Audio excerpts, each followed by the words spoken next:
Hey guys, welcome back to Let's Play Rogue Galaxy. We have a sunny day to look forward to here on Rosa, and it's a sunny day outside at my house too, except for the big massive boom of thunder I just heard before I started recording.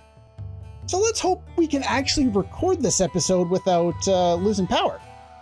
Anyway, last time we defeated a couple more marks, and we made our way here to Rosa, going through the very long, not very long, the very short, very linear path out of town. And let's go and exchange the few points that we have kicking around here. Got a decent amount of points. We're going to make a decent amount off those two quarries that we finished off last time. So let's do this and see what we get for our troubles. Words are hard. Well, that's definitely a thing. We went from level 47 to level 17.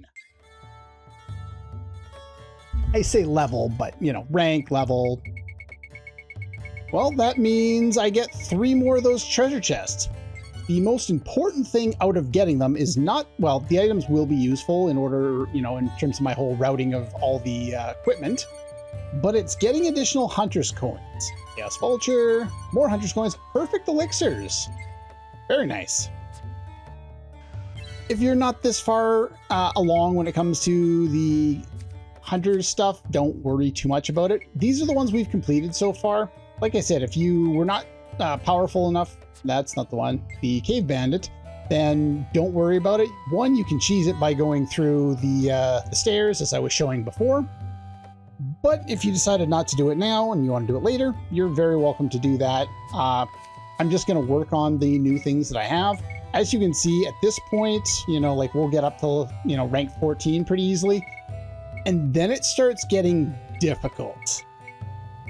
Quite difficult, quite quickly. We just got up to 110,000 and we need to triple what we have in order to hit rank 1. And by the time we hit rank 1, it'll be even more than that. The advantage is we start getting more than just a single hunter's coin once we hit level 10. At least I think it's level 10. It's in this area anyway, where we start to get more than one per. And that will be my way of trying to get through a lot of what I need as far as hunter's coins go in order to get that premium license, because I am going to need that. So we only have 18 and I need 42 more in order to get that. And I plan on getting it in chapter 8. Anyway, yeah, I think we're pretty much good to go. I just deposited some extra armors that I'm not wearing into storage. Let us make our way. Now, I don't remember if I remembered showing this or not. I haven't gotten to editing the previous episode yet. I am going to be stuck at work for the next week, which is probably the week before when these come out, assuming I get a chance to actually edit them, because I will be working 2 jobs again. Because of course that's fun. But yeah, if you come into here, select swap allies, you can just swap whoever you want in and switch up who your characters are. I will be pulling Zegram out before too long, because it's basically the way I design my characters at this point and which ones I'm going to use is almost entirely determined by who has stuff to work on. Now, I could probably find stuff to combine with Zegram, and I'll probably do that when I run into a battle here at some point. But for now, let us run around and somewhat explore this place. It's very much a maze. Not my favorite area to go through. Oh, we have a shop. So let's talk to the shop. Take a look at your wares. Anything interesting? Strength stars that I can't buy, divine protection that I can't buy. Don't bother buying these. We will find all we need in time, and as you can see by the amount that I use it, it's not particularly important. I do actually want to buy something here. I think it's in my notes, but I'm in the wrong section of my notes. I am looking to buy this one. I thought that's what the one I was looking for. So we want one of those, the Blaze Saucer Max.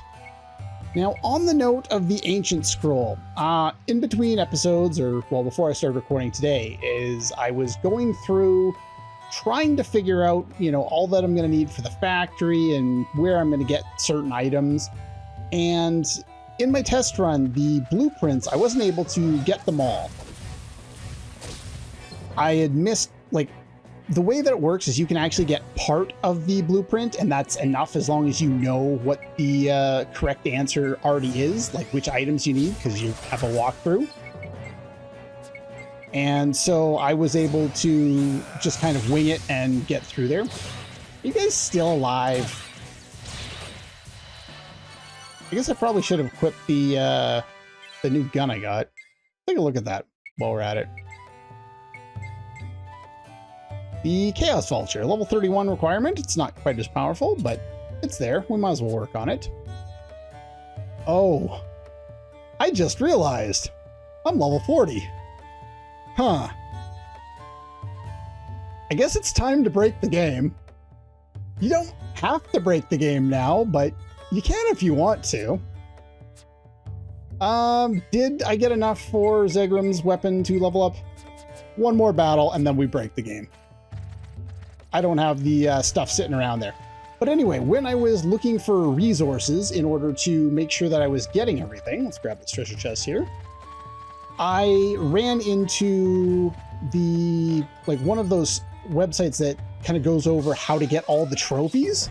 And I never really looked at what the trophies were for this game because I wasn't really focused on it. But after looking at the list of them, I'm actually going to show you, just in the route of how I plan to do the game anyway, all but 2 of them. Hey, a bird feather, that's helpful. And there's only 2 that I'm going to miss out on demonstrating. One requires you to kill 10 enemies with breakable objects, like picking up an object in battle and throwing it at the enemy. I've just told you how to do it. Go have fun. Do it later in the game. Go back, kill weak enemies with it, whatever. The other one is rather unique, and why I was thinking of it based on seeing the Burning Strike ability in the shop there. In order to get that trophy, you need to do 14,000 damage with it. And the only way, according to this, to do that is to get level 3, use an attack buff, and then go fight weaker enemies that'll take a lot more damage from your attack, and then just complete it successfully. So those are the only 2 that I probably won't show. I might show this one if I can remember to do it at the end of the game, but it's not like a high priority. Everything else that is a trophy in the PS4 version of the game, I will end up showing off over the course of what I plan to do anyway. So feel free to use this as a trophy guide if you so desire to do so. Anyway, let me go play around with my items and see what I can make for combinations here. Okay, let's combine a Maniac Spear with a Planet Spear and get Martial Spirit Prime. Now that's what I call a masterpiece. Next, we want to take the Flying Saucer Box and the Blaze Saucer Box and create Soaring Pleasure Prime. Now that's what I call a masterpiece.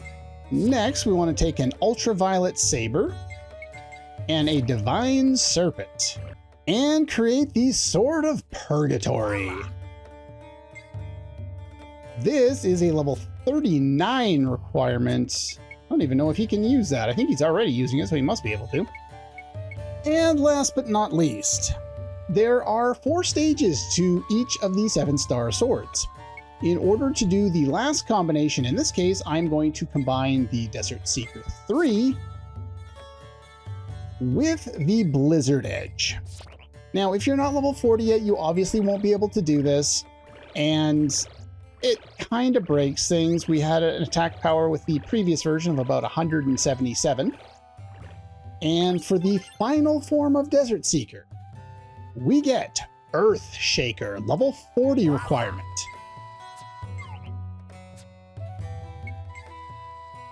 Well, Zegram can use it. No, I don't. Actually, I do want to swap him out, but let's take a look there. So yeah, that's better than anything he had. I have nothing else to work on as far as those, so you are now getting kicked out of the party, and I know you had a lot to work on, so I will bring you in. Take a look at what you have here. Yep, you got stuff to work on for a while yet, so I'm not worried about you. Okay, let's take a look at it.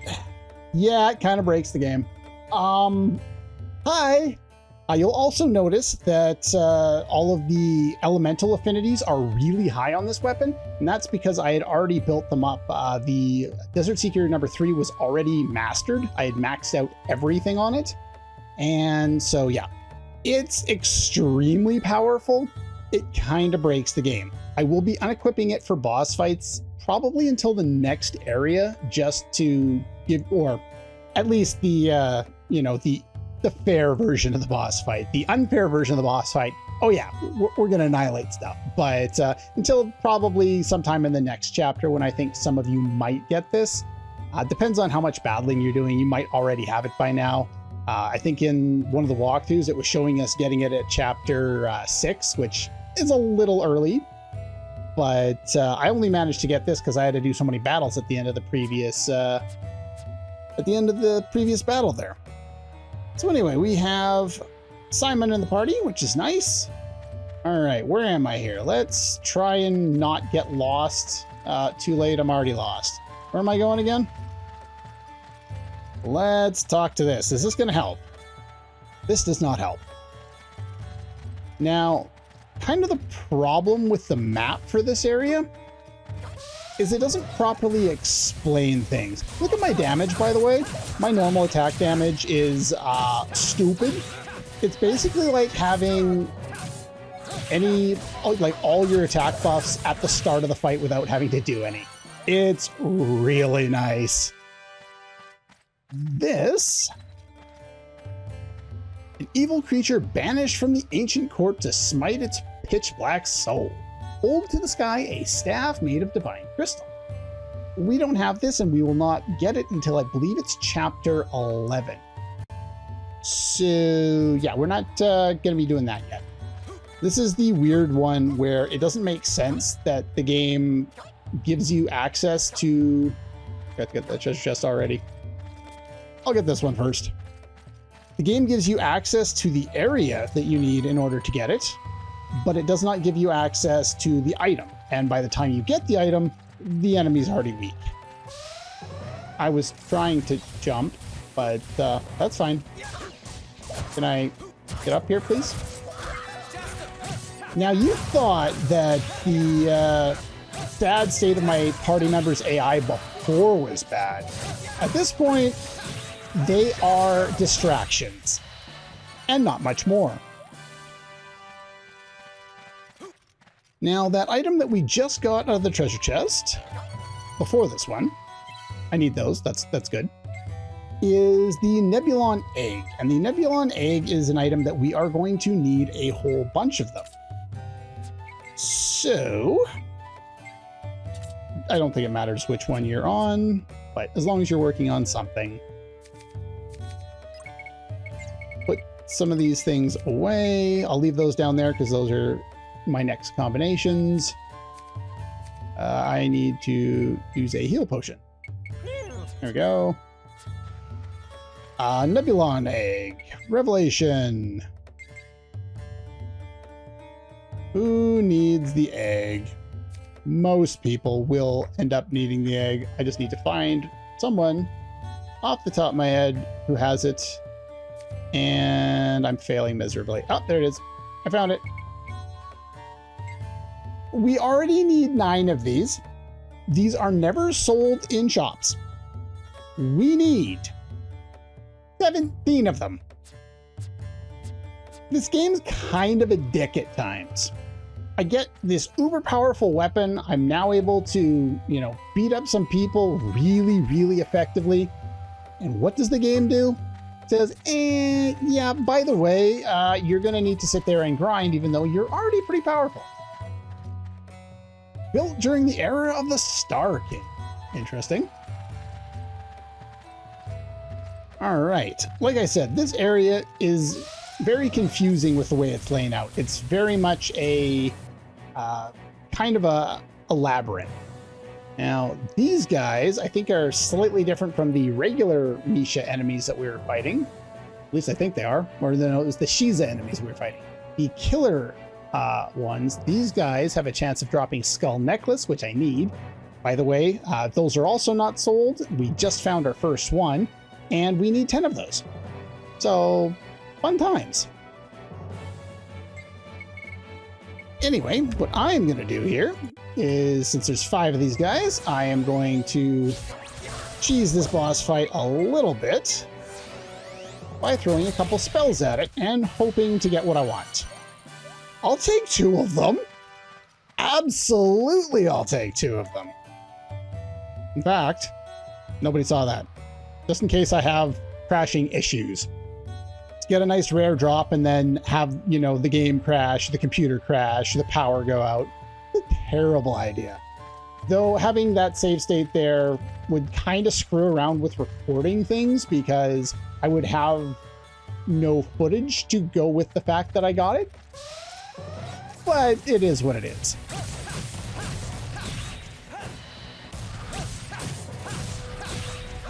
But yeah, you'll see my gun damage is not particularly impressive anymore.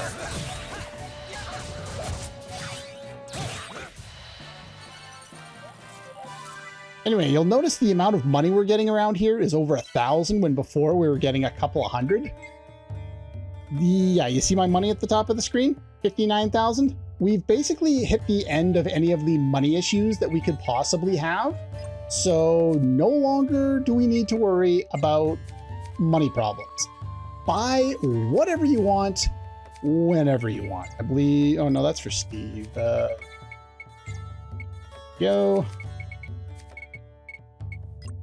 That one was for you.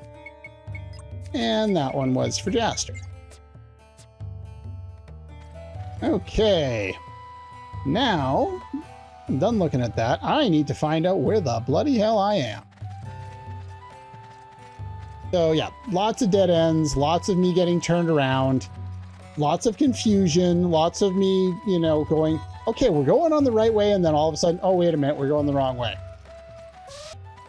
Okay, finished off those guys off screen. That was a dead end over there. Let's go grab treasure chests and a save point. Very important. Okay, we got rubies. We don't really need rubies anymore. Ho-ho feathers. I think we're pretty close to being good on them. And let me remind myself, what do you guys drop? Now that we're in chapter 7, our options here are going to be 10% chance at a silver bangle, which I don't really need. Anyway, we're right next to a save point. Let's show how much damage we can actually accomplish here with a few buffs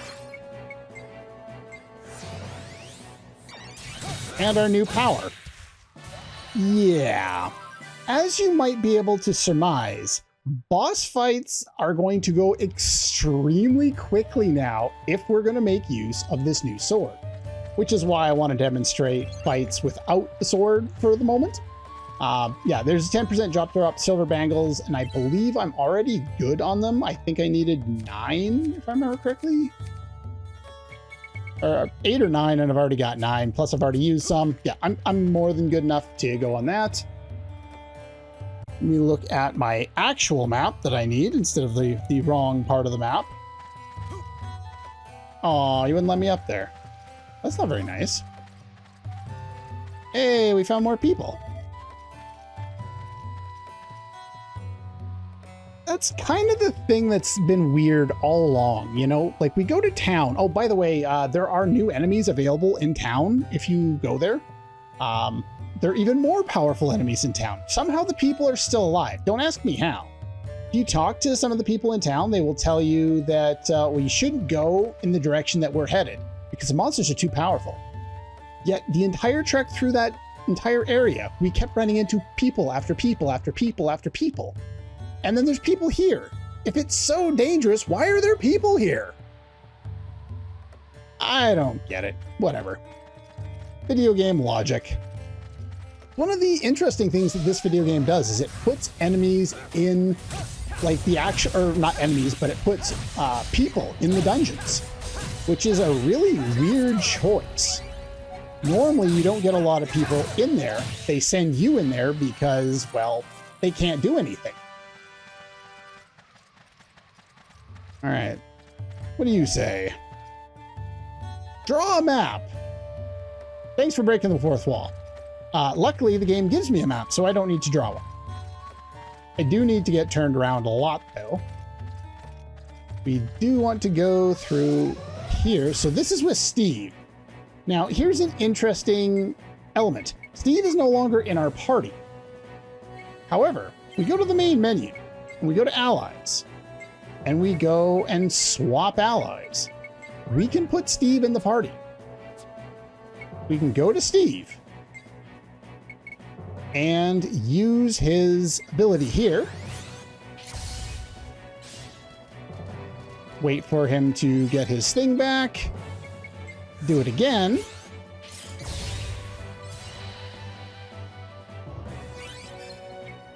And for good matter, do it a third time. He's not part of my active party. I'm not worried about wasting stuff on him, but I do want those hunter's coins. So you can do that and then go back in, swap him back out, or leave him in if you don't care who you're working on at the moment. You'll notice he looks a little bit different. I gave him his new armor that we picked up for him. How am I going to get where I am trying to go here?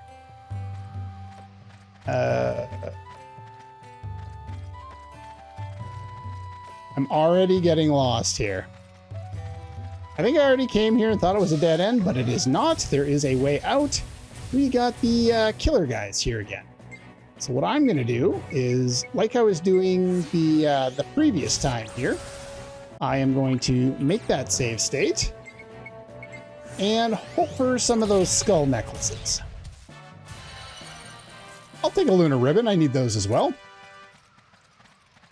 But yeah, you can go out here. Now, this is one of the other areas outside of the maze itself. This is where, from what I understand, you should be able to run into those worm enemies that I was trying to find at the end of the last episode. I never found them out here, but apparently they are here.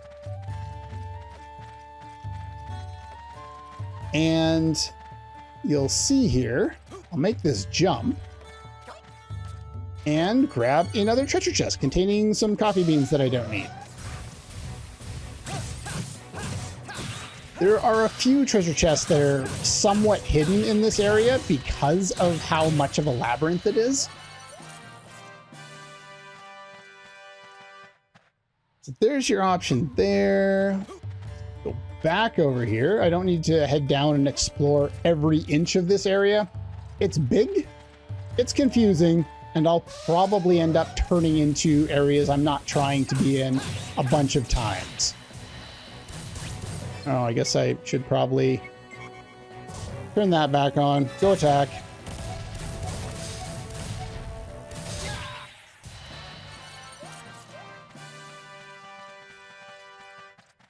All right, so we got the treasure chests on the first half of this area. Let us continue on to the second half and fight the exact same enemies over and over and over again. And again, there's a couple enemies that I haven't even found yet. I'm surprised at one of them, considering it's all I used to run into in my test run. So that's kind of weird that I'm not seeing them at all. But I'm sure I'll find them eventually. All right, so this leads, the treasure chest that I got there is right over there in case you're looking for a different way of getting there. But I did the jump in order to find it. Why are you sitting there guarding for no reason? Just hit the enemy. Come on. There's these interesting statues, but sadly, we can't go up there to look at them. Just background art, I guess. Where am I going and how do I get through here?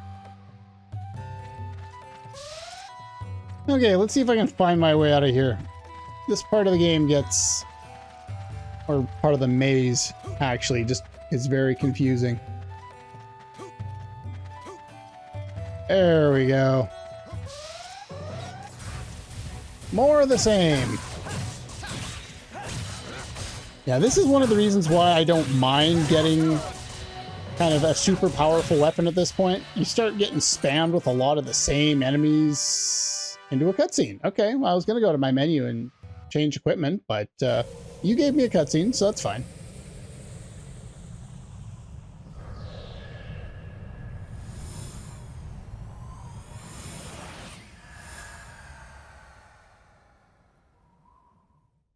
Looks like we made it in time. The negotiations dragged on thanks to that idiot Banage. We nearly let a truly historic moment pass us by. Oh, he's a would-be politico, a senile old man with an obsolete sense of justice. Yes, you're right on the ball, my dear Norma. He's always delaying council decisions. The man is an absolute nuisance. Not to change the subject, sir, but I think they're about to begin. Ah, at last. This should be fun. After all, this is where all of Datron's money went. All those millions. When you think of what it'll bring us in the end, it's practically a steal. Someone's been embezzling money. Now then, the time has come for you to serve your president. Work hard, and don't disappoint him.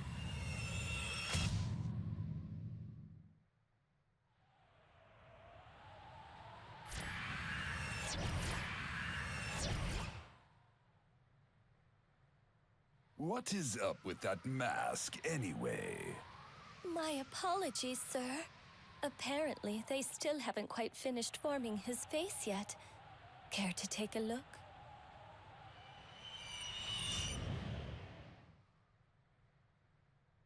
No, that's all right.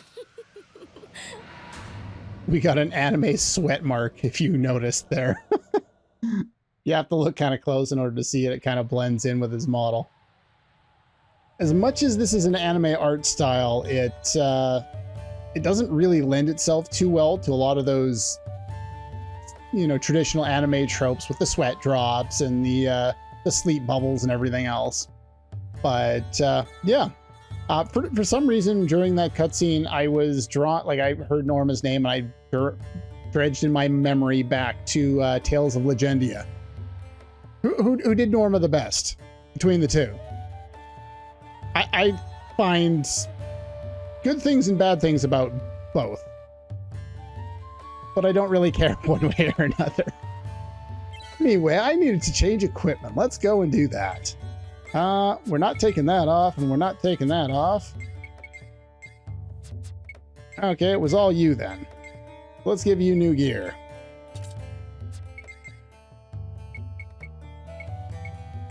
Sure, we'll do that one. Something new to work on, though they're basically all the same. They don't really change all that much. All right, we have our next treasure chest here. Star key. It's a Medusa's locks. I'll take those. All right, another treasure chest. Let's grab that first. Okay, let's grab the sticky gum. And let's go talk to this guy before we make our way up a little bit further.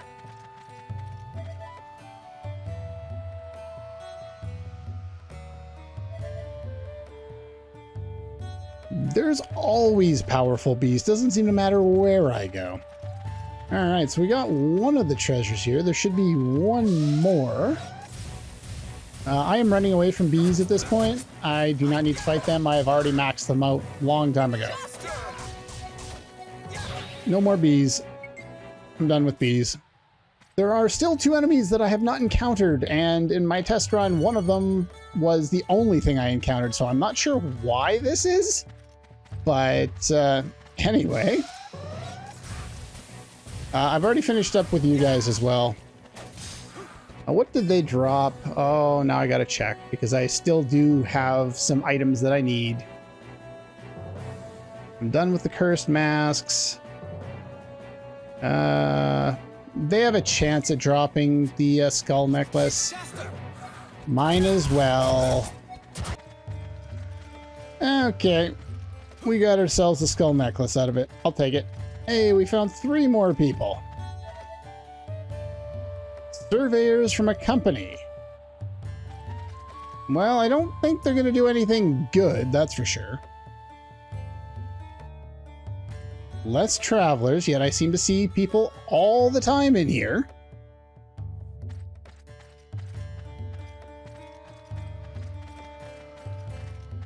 Alright, where do I want to go? Do I want to go this way?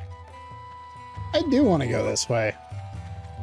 This room here is a treasure trove. Flame God Stone. Diamond. Snowcrest. Elixirs.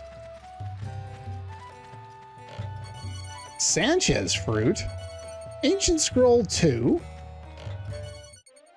Reflect Armor. I haven't even seen his, well, other than once, I haven't seen his actual new armor yet.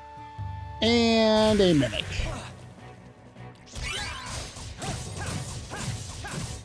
And we hit him with that status effect.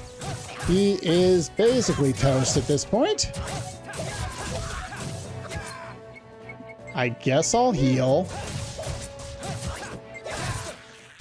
There we go.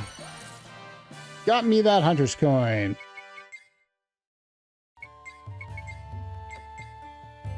Let's see. Oh, I guess we'll give you the weakest one now, so we can work on that before we find anything powerful to fight. Yeah, it's nice having a powerful weapon on Jaster, because that means that everyone else can basically take 5 and use whatever weapons they want without too much of a hassle. All right, so let's head back out here. All right, did I find all 8 of... Was there 8 chests in there? Yes, there was 4 on either side. Okay.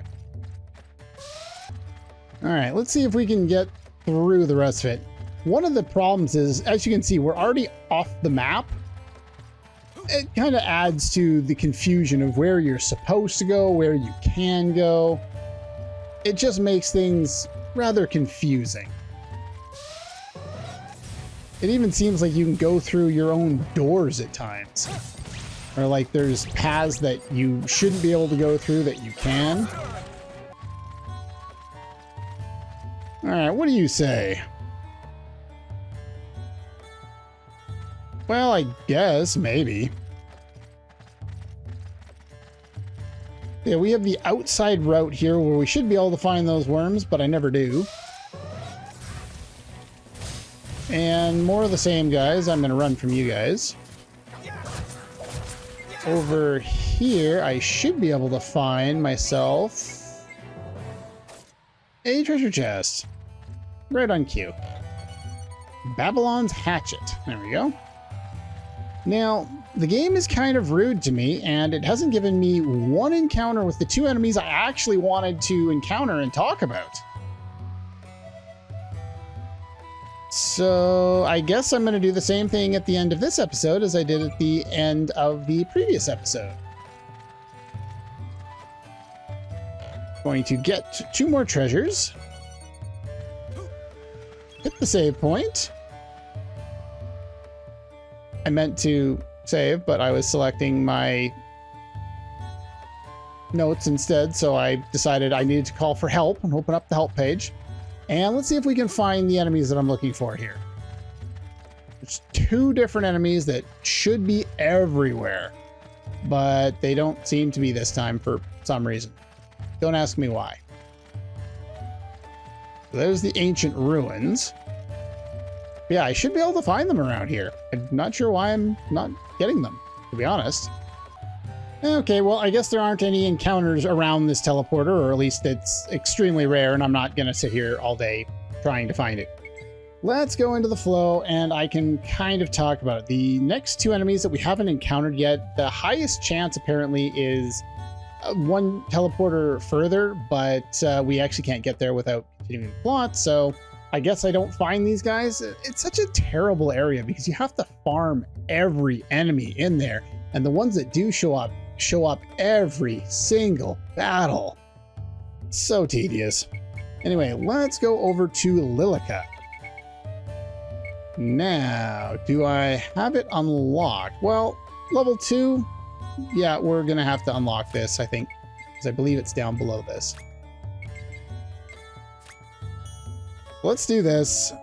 Warrior God's Cry. There's some HP up. Beast Call. The next two enemies that we haven't encountered yet, they both drop the Nebulodon egg, which is the item that we have here. And Beast Call is a rather unique ability. I'm going to use the only one I have right now in order to get this ability.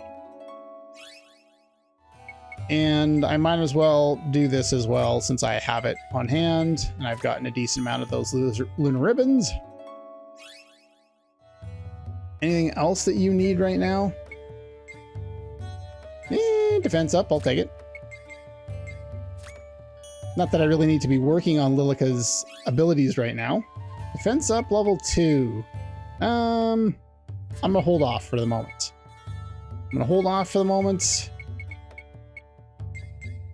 Sure, we'll give you evil resistance. Why not? It unlocks a bunch more stuff for you. All right, Holy up. She has no holy abilities, so I'm assuming that only applies to her attacks. But it unlocks the next stage of things. Day's defense. As you can see, we're starting to fill out enough of the grid that we're finally starting to be able to just go and do everything in an area with it. Like, I could do this right now, but I'm gonna hold off because I'm gonna need certain things for later. Serpentine arrow would be nice. You know what?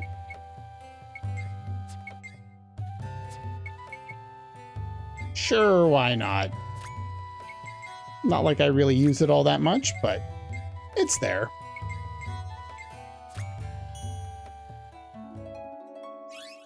And we can go over some of the new abilities that we just got here. Warrior God's Cry, it's better, get it. Serpentine arrow, chains together arrows of light to attack the enemy. Ice and lightning with the frozen effect. It's another basic arrow buff. The downside is it's an arrow buff and not a hatchet buff, and well, she attacks so slow with her bow that I would never do that, but it's there. Holy up does what it says it does, increases holy element of attacks. I guess that would be on the weapon itself. Day's defense protects against days, evil resistance protects against holy. It should be called holy resistance. Don't ask me why they do these things. Defense up, HP up, those are all obvious. Beast Call. Summons a powerful beast and commands it to do battle. It's poorly explained. What this does is it calls one, I believe, random of the enemies in battle. One of the enemies in the battle that you're currently in to fight on your side. However, it is still targetable by your party. The way that you use this is you find an encounter with a rare enemy. You turn your attack, or your enemy or your character AI to do nothing. You summon one of these guys. You get that enemy. You have Lilica or whoever you want to control kill that enemy. Then you summon another one. Ideally, that's how you would use it, and it does count. When you're killing them, you'll get those extra kills as part of your quota for them. So it's really useful to have it that way.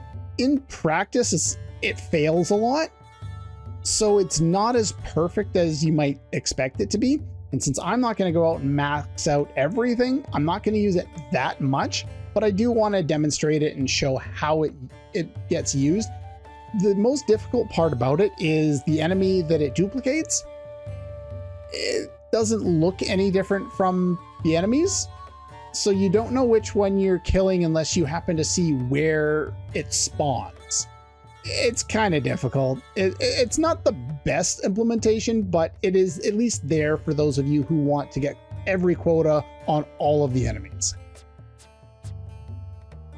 Anyway, with that being said, I think that's pretty much all for this one. Next time, we are going to move forward and see what they have in store for us. That's all for this one. And I'll see you guys next time.